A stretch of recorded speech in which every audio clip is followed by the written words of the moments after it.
In a world where everything feels curated, deep-faked, or manufactured, we are all starving for something that is objectively, undeniably true. For 2 days, we've sat in the dark. We've looked at the brutality of Friday and the silence of Saturday. The world thought the story was over. The authorities thought they'd closed the case. But it's Sunday morning, and the system just got a total reset. The resurrection isn't just a nice story about a comeback. It is the single most disruptive event in human history. If the tomb is empty, and it is, then every rule, every limit, and every impossible situation in your life just got rewritten.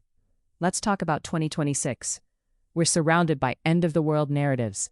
We've got climate anxiety, economic shifts, and a social fabric that feels like it's fraying at the edges. Most people are living in a state of quiet desperation, just waiting for the next shoe to drop.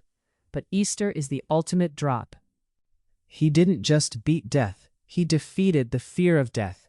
In a world that tries to control you through fear, the resurrection is your declaration of independence. If the grave couldn't hold him, what makes you think your current dead-end situation can hold you?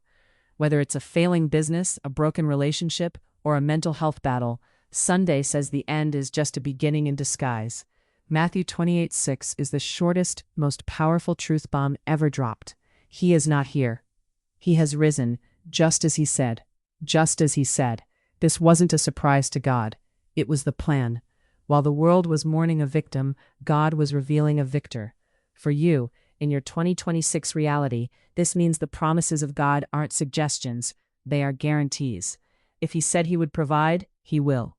If he said he is with you until the end of the age, he is. The empty tomb is the receipt for every promise ever made in this book. So here's your charge for this Easter. Stop living like the stone is still in place. Stop acting like the noise of the world has the final say.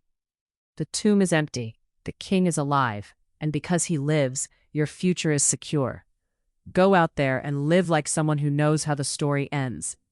Please like, share, and subscribe if you found this video informative. He is risen. I'll see you tomorrow as we start the journey forward. But before we part, let's take this journey a step further.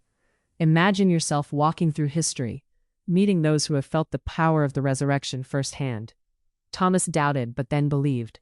Peter, who denied him, later became the rock upon which the church was founded. Mary Magdalene, whose tears turned into testimonies of joy. These were people as real as you and me. Their lives were not defined by their past, but by the new life given to them through his resurrection. You see, Easter is not a mere date on a calendar. It's a continuous celebration of life and purpose. In the ancient world, a candle was a symbol of a human soul.